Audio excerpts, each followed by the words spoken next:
Due to an extremely rude interruption, I'm going to be restarting this entire recording.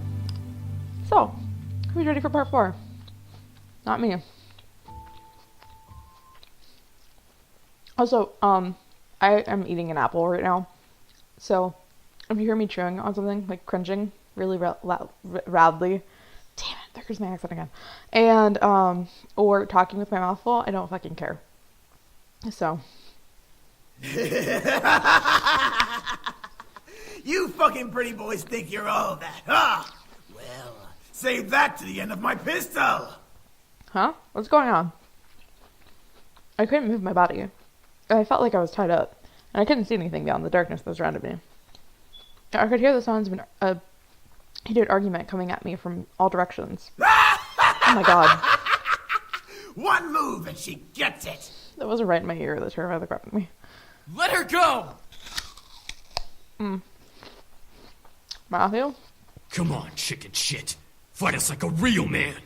Like you scare me, Sam. Come on. Take one step. I dare ya. Why can't I see? Stay away from her, Malex! His name sounds like Malik. Malik. And what are you gonna do, nerd boy? That's my husband, fuck off. Suddenly, I felt myself pulled to one side, arms wrapped around my body protectively. I've got you. Don't worry. Eric? As I was held in a tight embrace, I felt the world around me once again settle into a low, peaceful hum. The hostility of the dream before had faded into the black, as the arms around me rocked me comfortingly. Slowly, though, my eyes fluttered open, and I looked up at the person holding me. Damien? I stared into the eyes of Damien. His face was painted with worry and concern. I knew that he must have seen my dream. Why did I dream of Eric holding me, though? You can't control your dreams. Oh. Well, I guess you're right. Are you okay? Yeah, I'm fine. Thank you. Aside from that fucking shady-ass lamp. That's probably the reason I had a nightmare. I know, what time is it? It's 9 a.m. James and I were making breakfast when well... You can't control your mind reading? No, not yet at least. I hope to learn eventually, though. Is everything alright? Hey, babe. Yeah. Alright. Everything's fine, now that you're here. Wink wonk. That's good. I'm assuming you had a nightmare. Yeah. I'm sorry for disturbing you both. You didn't disturb us, miss. Besides, we'd rather make sure you're okay before anything. Oh, babe. Thank you. Now, why don't you come downstairs with us and have some breakfast? I'm sure some nice food will take your mind off of what you dreamt of. Alright, babe. It's embarrassing to be the damsel in distress once again. But I felt rather happy that James and Damien were concerned for me, despite only knowing me for a short time. I wasn't sure if it was just courtesy or if they were genuinely concerned. I couldn't exactly read that was. Alright. Oh my god. The two boys led me back into the dining room, where the smell of bacon and eggs danced in the air. The smell wafted from the kitchen and made its way into the room, making my stomach growl in need. I hate bacon and eggs. We should be done with breakfast soon. If you want to sit down at the table, you can. I nodded before sitting down. As I sat down, however, my mind drifted back to the dream I had. A feeling of hostility around me made my body shudder instinctively, even though I knew it wasn't real. You know what is real, though? The fact that I have, like, Israel. Haha. You know what's real? Israel. Ha. That was a bad pun. Okay. What bothers me is that why do I have, like, a vanity in my dining room? Like, who designed that? Forget it. However, as my eyes closed, I felt a hand place itself on top of my head, breaking me out of my thoughts. Huh? Morning. You alright? Yeah, I'm fine. Sam, the owner of the hand on my head, raised an eyebrow at me before rustling my hair and moving away to sit down at the table. He then barked towards the kitchen, where James was working. Hey! Is the food done yet? I'm starving! There's no need to yell, Sam! You're yelling too! Don't argue with me! I love James. From behind me, Eric appeared and sat beside me, moving his temples in obvious annoyance. Can we not yell this early in the morning? It's not like we're in the castle. Castle? For some reason, when I heard the word castle, I couldn't help but yell in surprise. These guys had a castle? Sam looked at me and smirked at my reaction. Yeah, we have a castle back home. Our dining room's 10 times bigger than this room. Not hard. And wouldn't it be logical to not yell? Whatever. Oh. Soon, James and Damien appeared, hands full of plates that carried bacon, eggs, toast, and waffles. I'll take the toast and waffles, but not the bacon or eggs. I placed the plates down by each...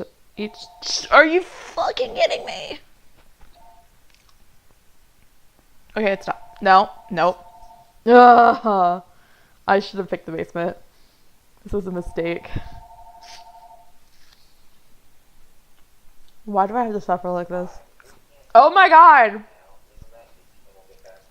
This is the suffering I have to go through. Hey Tim, this is Oh my god! I don't want you to help me move anything, but if you get a chance, give me a call. Thanks, bye.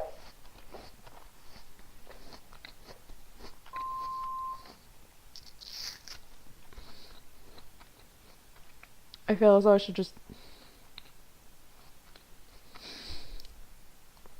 start over, but that's so much effort. I suffer, friends. I really suffer.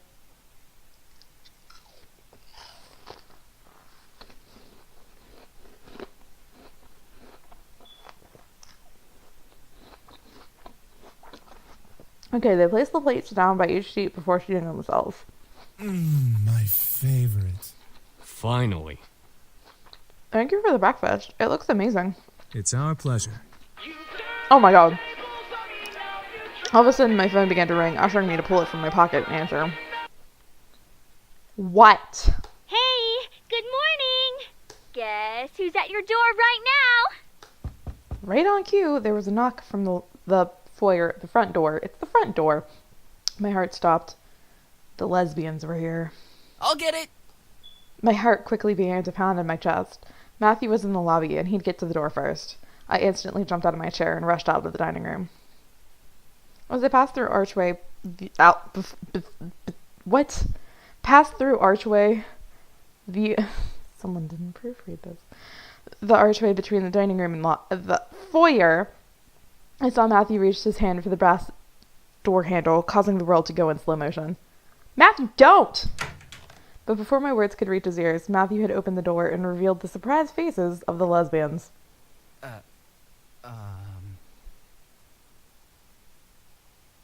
The world around me stopped, as Suzu and Naomi kept their gay eyes on Matthew, who merely stared back in fear and embarrassment. I could feel the air go from warm to freezing in a matter of seconds. Hi? I could not believe this was happening. How was I going to explain this? This week was already bad enough. To make matters worse, I was frozen in place. Please, for God's sake, someone do something other than stand there. Who are you? Suzu! Lesbian one! Let me explain!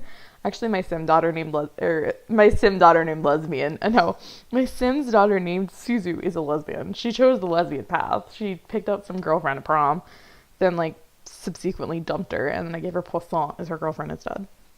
What's going on here? I can explain, gay too. Who's at the door, Matthew? Oh, God. Soon the other incubi appeared in the lobby with us. This situation was not getting pretty. I had to think fast. They're in your head.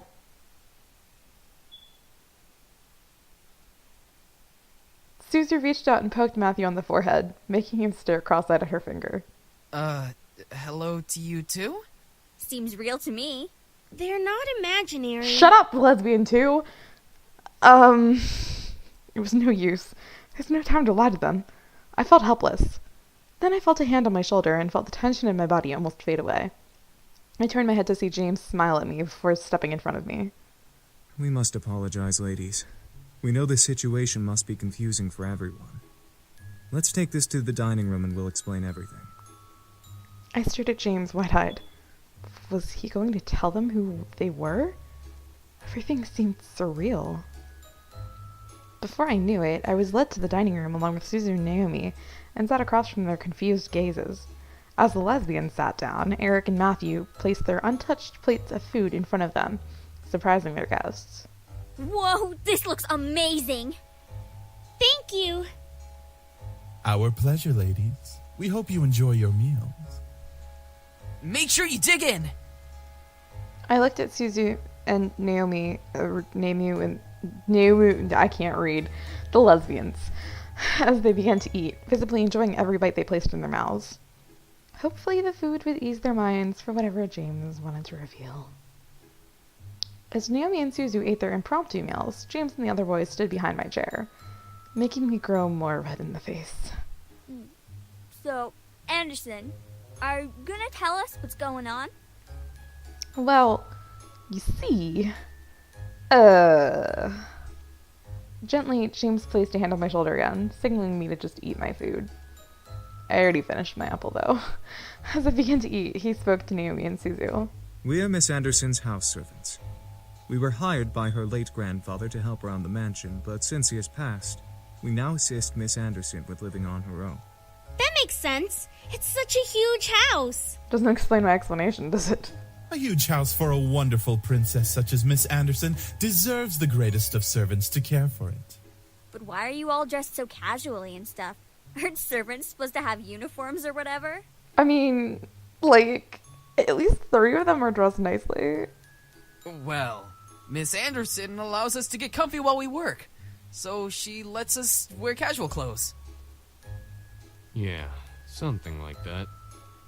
We're sorry if we made the situation awkward earlier. We're very sure that Miss Anderson is also still getting used to having us as her servants. It would be very hard to explain after just a day. Or was this when I was eating my apple so I could just eat in peace? I guess. So, if I may ask, what brings you two ladies here? Well, we wanted to see how our friend was doing. Since it's the weekend and all, usually we hang out and just chill. Yeah, like going to the arcade and stuff. Or the Pink Lady Cafe. There's an arcade? That makes a lot of sense, ladies. Well, we don't wish to disturb you any further than we have, so we'll take our leave and start preparing the house. Huh? Preparing for what? We gotta prep the house for some sort of housewarming party thing.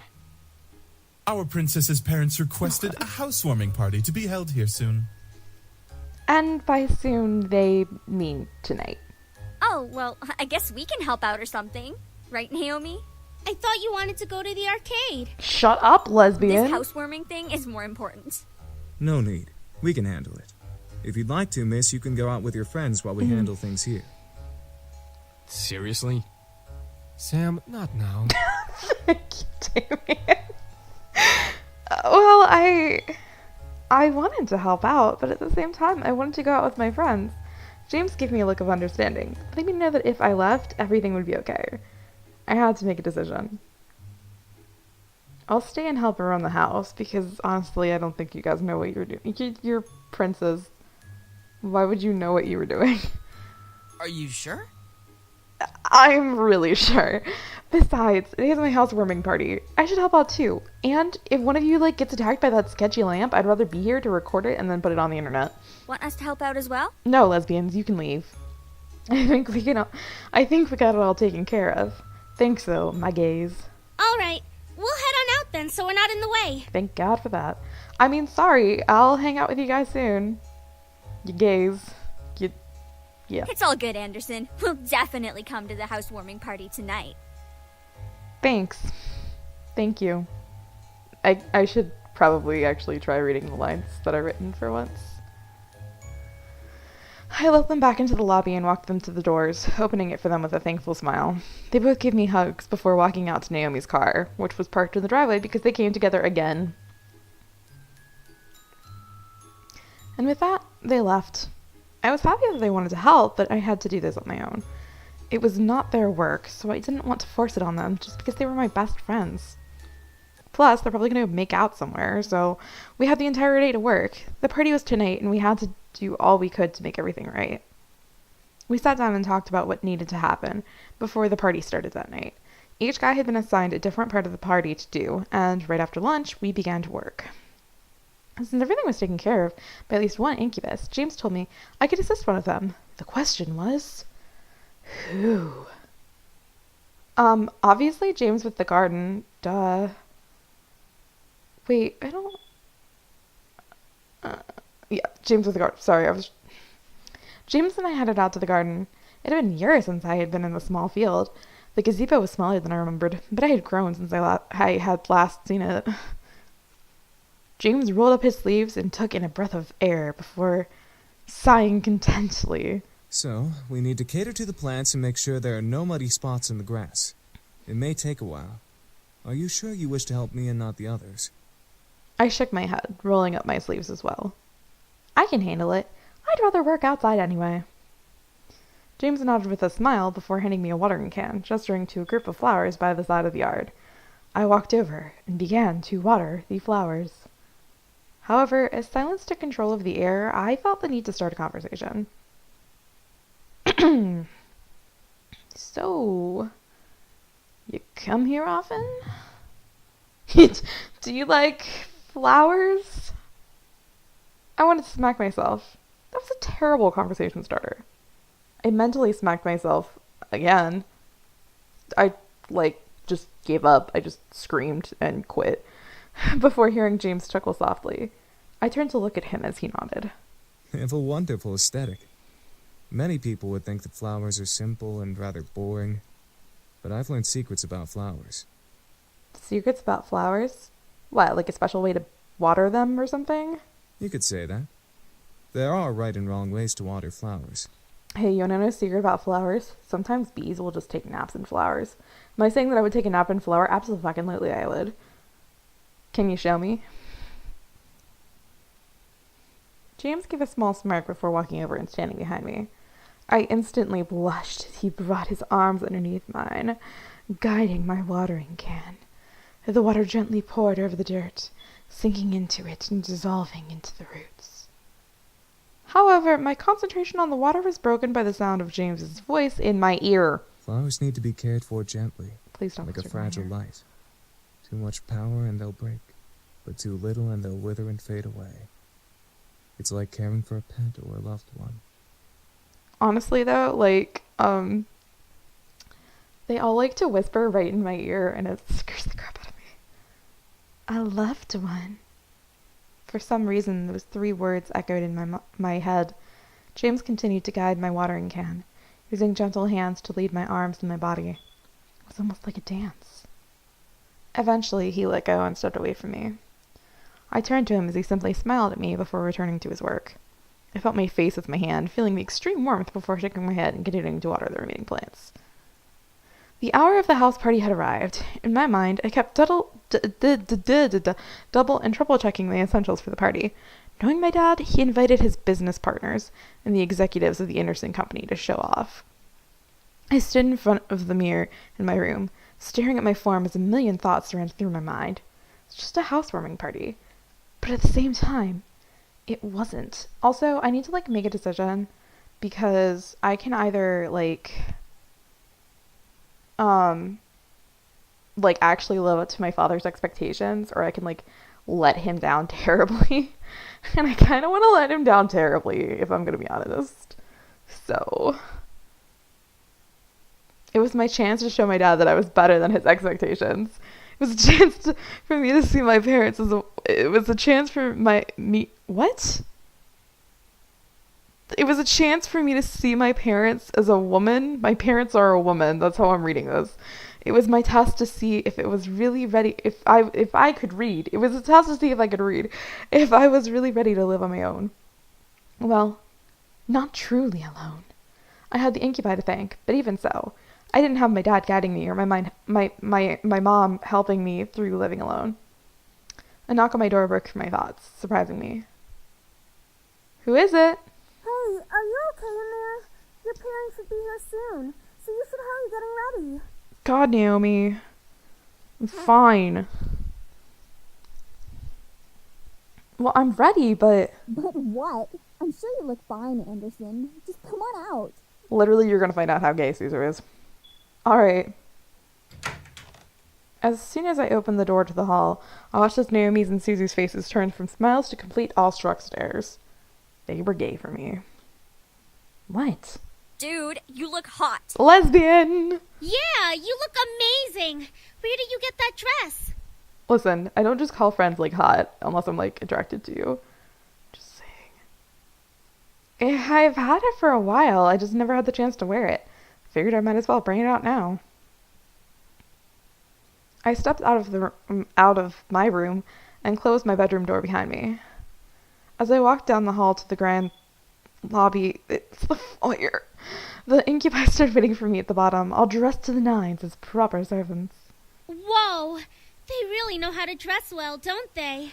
Also, they're all color-coded, but the only problem is Damien's color is black, so he's just not wearing anything special. Poor child. Yeah. I was slightly taken aback on how great the boys looked in uniform. Each had the poise of a perfect gentleman. Even Sam.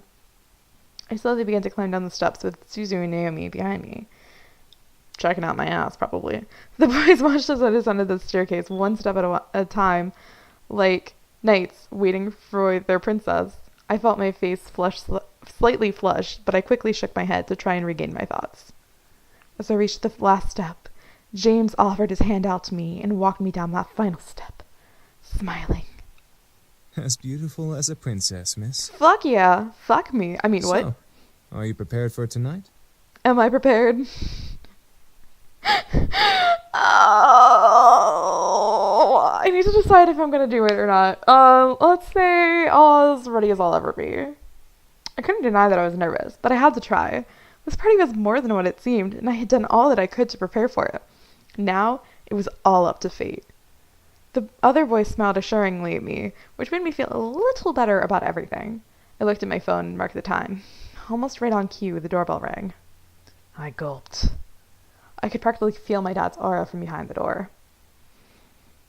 Sam and Eric quickly rushed to the door and opened the double doors wide to reveal my parents, both dressed in their best. Hey, Mom. Hey. Dad. You really changed your clothes there, I can tell. Wow, that's such a change for you. Oh my, I didn't know your bequeathment came with servants. Hey, Mom. Hey, look, Suzu's here. You know, the one you were talking shit about at school the other day? It was probably overlooked. Besides, who would deny good service? I was completely shocked. My parents didn't question the boys. Here comes that boy. Oh shit, what up? They didn't ask for verification or anything. I looked at the boys and noticed Sam and Eric staring intently at my parents. Were they using their powers on them? They had to be. There was no way they'd be okay with this otherwise. I guess the servants counted as belongings to the house. Well, that's fucking rude. My mother quickly rushed to me and gave me a large hug. I hugged her back, inhaling her perfume. It had only been a couple days, but living away from the ones who raised me was hard. My mother soon let me go and looked at my outfit. Gorgeous. You look so lovely. David, look at your daughter and tell her I'm right. I looked to my dad. He was looking around the foyer like an inspector. I stood my ground, waiting for him to look at me. When he did, he let a small smile grace his lips.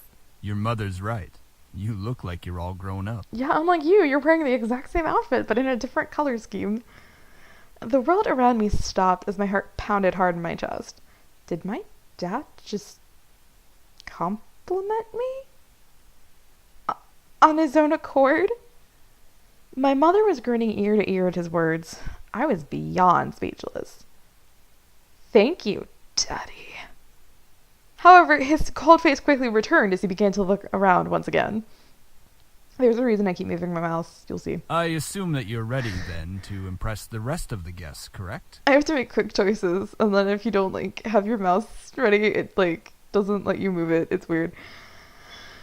What do you mean? The entire board from Anderson Toys is coming tonight. Even the vice chairman's son will be coming. All of them will be measuring your potential.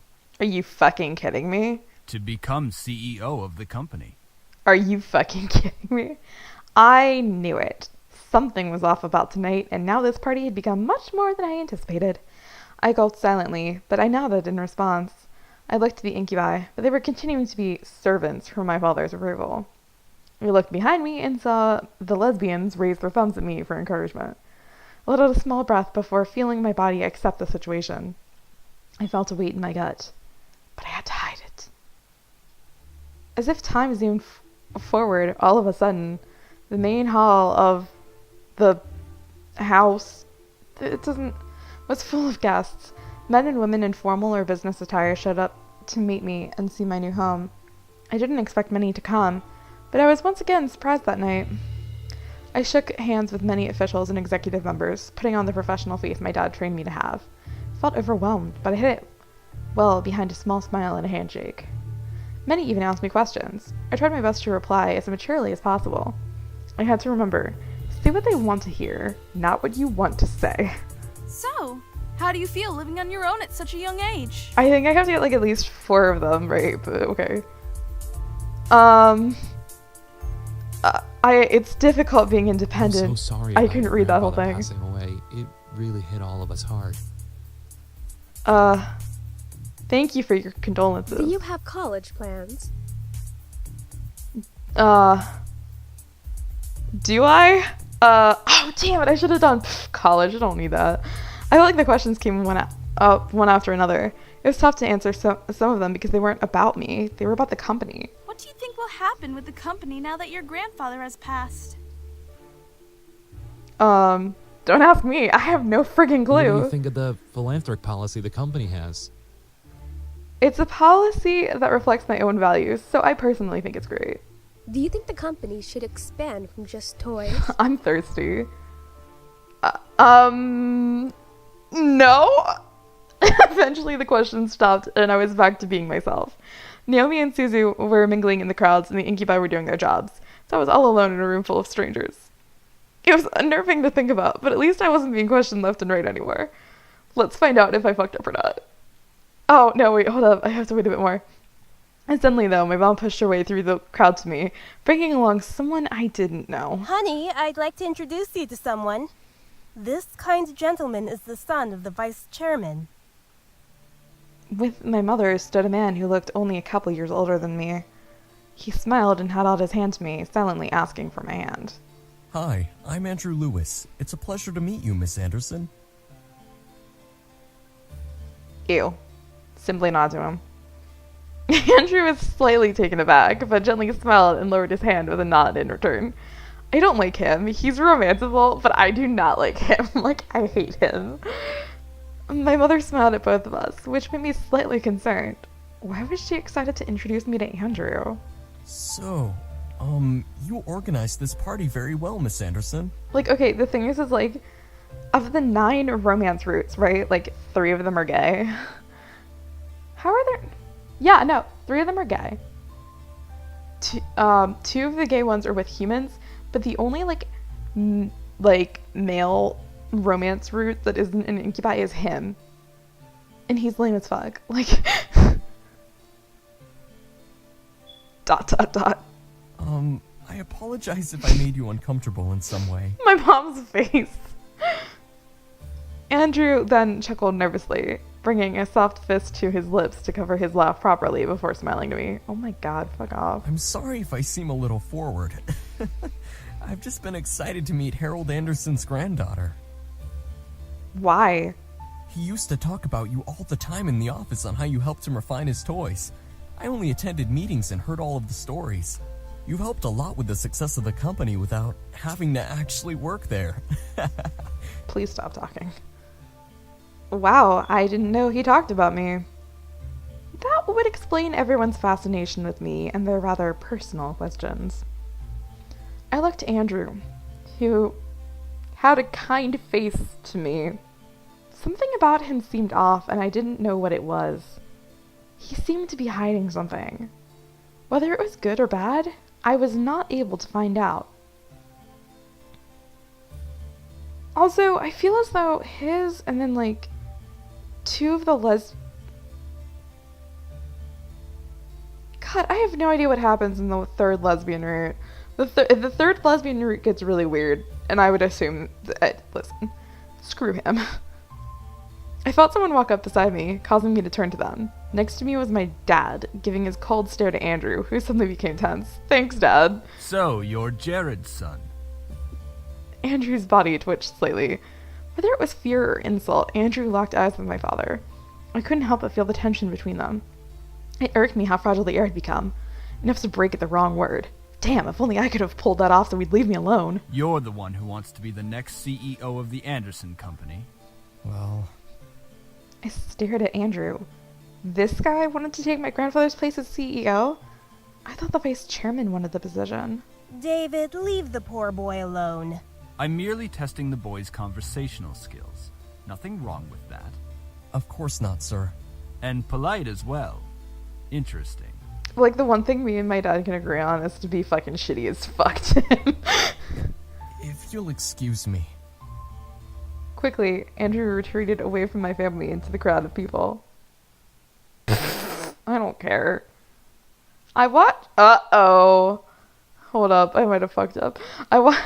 Not that. I watched as he disappeared into the crowd towards the back of the house. I was worried. I didn't care, but I gave him his space. He obviously needed it. He's not CEO material. That's because you practically interrogated the young man. My parents' marriage is falling apart. A little questioning shouldn't have bothered him. He's obviously not ready for any title in our company. I bit my tongue. I didn't want to make a scene with my dad. One wrong word and he lectured me in front of everyone. That was not something I wanted at my housewarming party. I let out a sigh before looking at the clock. It was getting close to midnight, meaning that the party was going to end soon. I lowered my gaze out the window and saw a limo pull up. Huh? Whose limo is that? Oh, that must be Lewis's car. I'll go get him. Stay with your father so you can escort your guests out together. Oh, fuck. That's my only response, just, oh, fuck. My mother left my dad and me. That's actually right. To slowly escort the guests out. My dad held a simple smile as he thanked each person for coming. I did the same. Andrew quickly passed the doors before I could speak. I didn't give a fuck. Eventually, only my lesbians, my parents, and the dudes, the incubi, were left. Oh shit! I fucked up! My dad looked at me in slight disappointment. I looked back at him in confusion. What did I do? I overheard your conversation with our guests. You were stumbling as much as Lewis did. I thought I got enough that were right. But I don't want to hear excuses. Damn I expect that you'll work on your speaking skills while you remain living here. Fuck. Yes, sir. All right. Your mother and I have to leave. I'm sure Naomi and Suzu need to leave as well. Just because it's Saturday doesn't mean you should stay up all night. Fuck you, Dad. Thanks for having us. It was a great party. Damn it, I thought I actually passed it this time. You can get an achievement for passing it. We'll come visit tomorrow or something. All right? Right. See ya. Good night, sweetie. Come visit us soon. No. All 4 of my remaining guests left the building, all but my dad waving back to me. With the last of the guests gone, I sighed and sat on the staircase, exhausted. That was tiring, and I screwed up royally. It's not like you had to do any work, though. Okay, first of all. Give her a break, man. She was getting interrogated left and right. First of all. She handled herself the best she could. Wow, they're all like backing me up. As expected, princess. Oh my god. Since you're exhausted, why not head to bed? We can clean up. I need my mouse again. Hush, Sam. Are you guys sure? Positive. It shouldn't take long. Ho ho ho! Oh. It didn't take long to find you little shits after all. I felt a hot shudder run down my spine. The voice from my dreams echoed through the air into my ears. I looked around, panicked, alongside the incubi. James placed a hand on my shoulder, trying to remain calm. Don't worry. No one will hurt you. Are you sure? Are you really sure? Are you really sure? All of us shot our heads towards the door, finally pinning down the direction of the voice. The door quickly swung open, revealing a sight I would have never expected to see. Skin red as blood, eyes black and gold piercing into mine, roughened up clothes, and a pistol in his hand. I saw a monster. and a chick. I covered my mouth not to scream at the sight. Dried blood covered the bandana around his neck as he smirked at me and the boys around me. Beside the red-skinned man was a similar-looking woman in matching thug-like clothes. By the way, I had hoped for her to be a lesbian choice, and she is not. Oh, what's the matter, boys? You really didn't think I wouldn't find you, did you?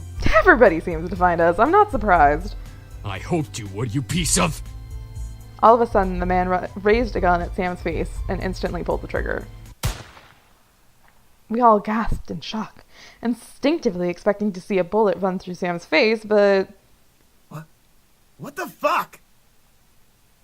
What? What should have been a headshot ended with a loud but empty blank shot.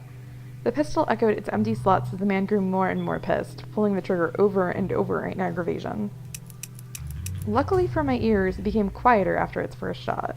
Why the fuck won't you work? This place is protected. What did you say, Shrimp? This place has a seal, protecting it from hellborn magic. What the fuck is that supposed to mean? Yeah, what the fuck is that supposed to mean? The man growled and threw his gun at Sam. He was able to dodge it in time. The pistol bounced off the ground and a couple of times before sliding further away, hitting the wall in a final stop. As it stopped moving, the gun faded into black flame that disappeared into the air. The previous owner had this place protected by magic, Malix. Malix. That was his name. Sounded like Malik. Malik. His existence resonated in my memory from the dream I had. However, I looked to Matthew in the same confusion as Malix did. This place is protected by... magic? It would seem that your grandfather had some sort of protective barrier around this house. From the looks of it, it only disables hellborn magic. Fucking shitty-ass lamp, I knew it. Malix's face grew to that of extreme anger, his fist tightening as if he was crushing a stress ball. I think I have one of those in maybe one of my backpacks, I don't know. Then what's stopping me from dragging your asses out and shooting you then? Out of pure instinct, I stepped forward and placed myself between Malix and the boys. With no power, Malix wasn't going to fight. I took that chance to stand up to him instead of being powerless like I was in the dream. Fuck off! Malix suddenly laughed wildly, staring at me in disbelief. Whoa! Who let the bitch out of her cage? What is this? A reverse harem or something? Yes, it's Oran High School Host Club, so mind your business. Malix grinned at me evilly, walking close to me.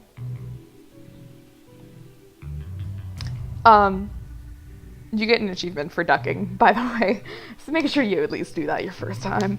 I ducked underneath Malix's incoming hand. I stared at his hand and his black flame tattoo in surprise as I took a couple of steps back from Malix. Matthew and Damien stepped in front of me, guarding me from Malix with their arms. A quick one. I'm liking you more and more. Back off, Malix! Don't start acting tough, you pathetic excuse of a demon. You need more protection than her. Please use protection. Practice safe sex, kids. Shut up! Oh, did I make little Matthew cry? Why don't you just grow a pair? Enough, Malix. The woman, who had been standing in silence the whole time, planted a firm hand on Malix's shoulder. Malix looked back at her with a growl and a glare that could kill. Since when did you get the guts to speak out of place? We both know you've never controlled me. I want them dead just like you do. But now's not the time. Fuck off! I know what I'm doing. Do you? Even if you did fight them, there's 5 against 2. We never win. Make that 6 against 2. I'll fight you. Shut up! Let's go, Malix! We're wasting our time! The two growled at each other. If they could have used their magic, I could sense that fire would glow from under their teeth.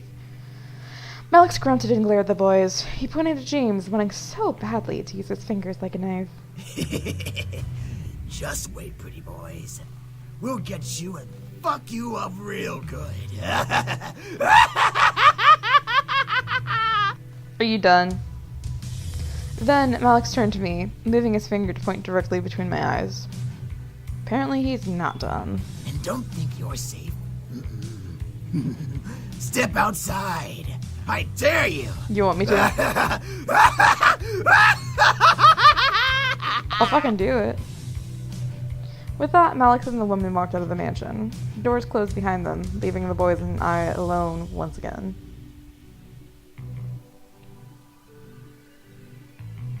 That should be the boys and me. I felt my knees give out from under me, forcing the boys to quickly turn to catch me. Whoa, whoa! Are you alright? Yeah. Why was he here? He's been closely tracking us. Our blood trail from the forest must have led him here. It's that fucking shady-ass lamp. We should have stopped him and finished it here. For once, Matthew, I agree with you. I stood up and rubbed my arms, feeling the goosebumps Malik's left behind on me. I couldn't stop myself from shivering in fear of his words. He's so tough. Malik's... was he... a demon? That son of a bitch is not a demon. He's a devil. There's a difference. Yes, demons come from a different plane of existence called the abyssal planes. Devils, however, come from one of the 7 circles of a place humans know as hell. Despite us not being human, we are very different creatures. We actually have brains, for one. Devils always like to cause trouble and try to kill or torture others for their own enjoyment. Demons, like us, know when to use our powers and when not to. We're not stupid. Devils follow orders from higher-ups in their order, and their power only comes from their connection to hell. Demons all have free wills and don't rely on where they came from to use their powers. This was all very confusing. Demons and devils and magic all existed, and I happened to land in the middle of it. Also, angels were a thing. What do we do? You're safe. You've been protected as well. What? What Damien's saying is that the magic that protects this place also protects you. Your grandfather must have cast it when you last saw him or something of that nature. We can sense its aura around your body. I couldn't believe my ears. It was the 3rd day of surprises, and this one took the cake in being the most surprising. I felt my head spin once again. What did I get myself into? Miss, please don't worry. We'll find a way to train ourselves and become stronger to finally finish this feud. I'm gonna kick his ass right now. Until then, we'll protect you as much as we can. If Malix comes back, we'll be here for you. But what about going outside? Won't he... Like we said, you have a protection spell on you. Even if Malix attacks you, he won't be able to use his magic on you. He'd be just like any other human you can fight back against. Didn't you say you knew Taekwondo? Well, yeah. I felt somewhat relieved that I was mostly safe from Alex. Still, I couldn't help but feel very nervous and apprehensive about the future. The boys were safe here to train and become stronger, but what if Malix did the same? Even more so, I was lost about how my grandfather knew about the magic. I had to find out. You're a wizard, Bee! At least I had time. I can be a witch and a hustle cat. I went to bed that night feeling nervous. Despite the words of the incubi, I felt like a target to something I'd never be able to explain or prove. Magic? Devils? Demons? How did this all even happen? Should I really meddle with this situation? They're only staying until after they defeat Malix. That's right. They said they'd only stay until after they defeated Malix. After that, my life could go back to normal. Temporary insanity, as Kay would say. The question was then, would I want them to leave? If my life went back to normal, then I'd have to care for the house all on my own. I'd get to focus on my life instead of being distracted by the boys. I'd have to. My life. Where was my life going anyway? I was under pressure from my parents with only my friends and the boys to comfort me. Without the boys, I'd have no way to hide from my responsibilities. Enough. Let's just sleep and deal with tomorrow when it comes. And with that, we're done.